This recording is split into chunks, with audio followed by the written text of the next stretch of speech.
Hey there, Sales Funnel Nerd here. Welcome to day 22. Exciting. We're getting into some nuts and bolts of things here. Email autoresponder forms today. So we're going to talk about some things, why you need them, how to create them, and configure them. So email autoresponder form, what is that? So the form is the actual thing inside your email autoresponder that captures the information. Now you've seen forms online. Anywhere we've gone and say you've downloaded a lead magnet, I have forms on my site. I'll show you what a form looks like here.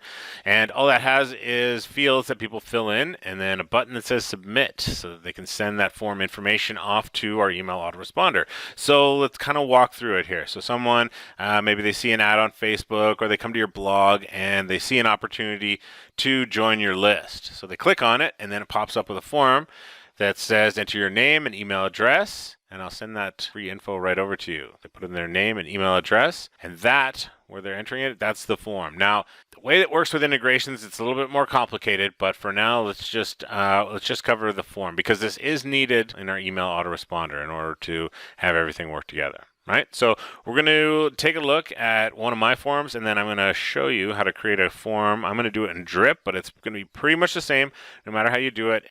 So let's take a look over at Drip, and I'll show you how to create a form.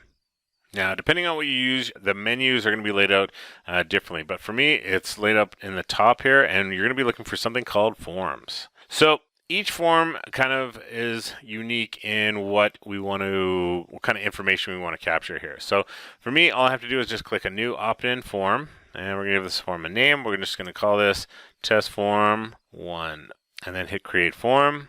And now this form is going to be active until I activate it. So I'm just going to turn off this widget thing for now because we don't need that. So as far as the headline, I would change the name of this here, and I would say probably whatever the name of the lead magnet is. Get your free download. Simple, right? Don't worry about the description in here for now. For the sign up button, the text here, I like to go with some type of positive call to action. Yes. I want the download, just because I don't know what it is right now, or I could say, yes, I want the video, I want the form, and I'll leave this part here alone. Okay, and then we move on here. I don't need an image for this form. Now, here's where it gets important. The fields, those are the empty spaces on the forms for people to fill in. Let's just take a look at one of mine real quick.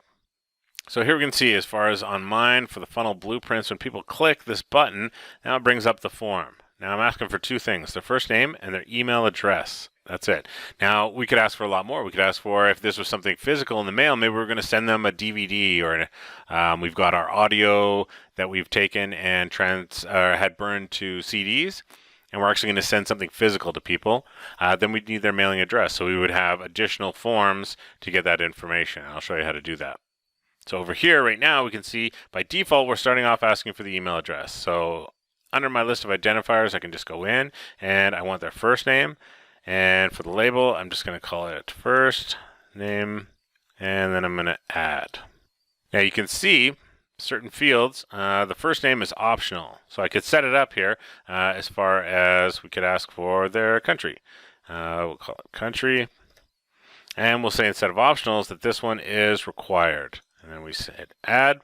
So now we've got three fields. First name, email address, and country. Now, maybe I want to change this. Maybe I want to ask for the first name first, then the email address. I can just grab, change the order, drag this up. So now it's first name, email address, country, right?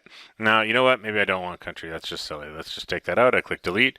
Boom, it's gone. So these are usually my two defaults. I want to know their name, and I want to know their email address. Like I say, if you're dealing with anything physical in your lead generation, go ahead and ask for the address. If they want it, they will fill out your form here.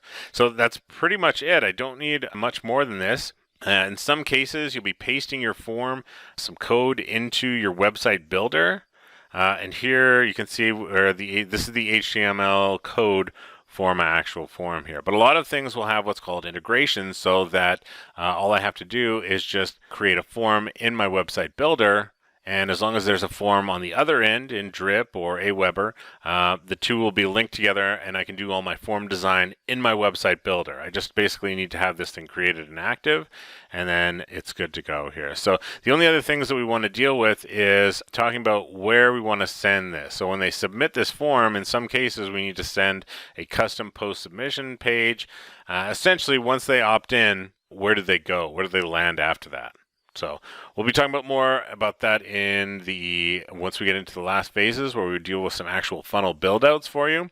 But for now, we just want to understand about forms and that we need to have a form created in order to capture that information from our leads and from our customers there. So that's it. Once I'm done, all I would do is just hit save settings, and then I would go in and activate this form, and then that form is ready to go. So I will have some links below this video for you, but that's it. Go in and create your first form. And I will see you in the next video.